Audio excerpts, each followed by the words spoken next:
Good afternoon, sir. I'm Joanna Marie dansil from BSBA-4A. The topic is all about strategic human resource management in action.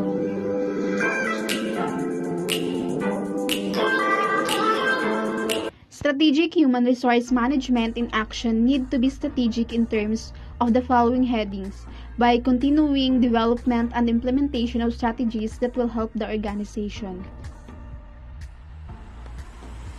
Formulating HR strategy.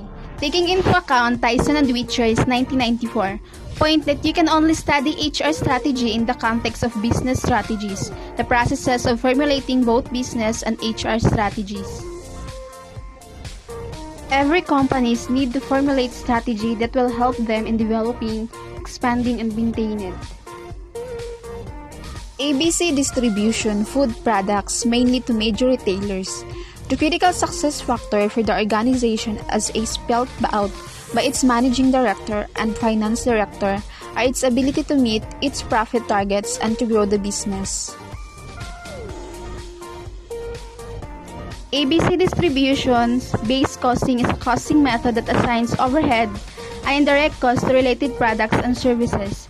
This accounting method of costing recognizes the relationship between costs, overhead activities, and manufactured products, assigning indirect costs to products less arbitrarily than traditional costing methods. The example for ABC distributions or distributors here in our country are the factories that distribute big products such as Pure Foods Factory that produce processed foods like hot dogs, etc. And then there's Nissin Factory that produces ready-to-cook noodles or instant noodles and cup noodles. Next. Business strategy. Business strategy evolved in semi-formal way, but this evolution took place by the key people understanding what the total business was trying to do. Business strategy. It refers to the action tsaka sa pagdedesisyon ng mga pwedeng gawin na makapagpapalago sa isang company. For example, sa business, first thing that you need to consider when you create a business is yung magkaroon ka muna ng pagpaplano o yung business strategy. Managers handle the labor relations and dispute resolutions operation of a company. Their role is to ensure that the organization is familiar with government regulations in regard to wage, labor and equal opportunities requirements. HR strategy. Kapag sinabing HR strategy, ito yung overall plan for managing capital pagdating sa isang business. It is also sets the direction for the key areas of HR. Siya yung nangunguna sa pagpaplano sa paggawa ng mga proseso sa isang company bilang HR. Yung HR, siya yung nag-hire ng mga employees. Kumbaga, bilang HR, meron siyang mga strategy na pinagbabatayan kapag mag-hire siya ng employee. Corporate strategy.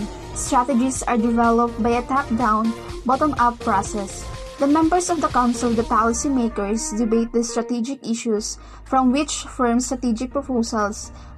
Corporate strategy is hierarchically the highest strategic plan of the organization, which defines the corporate overall goals and directions, and the way in which will be achieved within strategic management activities. It is a long-term, clearly defined vision of the direction of a company or organization. It helps determine the overall value of the organization, sets strategic goals, and motivates workers to achieve them. It sets out a basic plan for what is to be achieved and when. This is done by using strategic goals and basic milestones. However, corporate strategy is also a continuous process that must be able to respond appropriately to changing conditions and surroundings or the market situation. Next, Loamshire Council is a district council that is generally recognized as being a very well-run and capable local authority. Strategic human resource management in actions involve looking at ways that human resources can make a direct impact on a company's growth.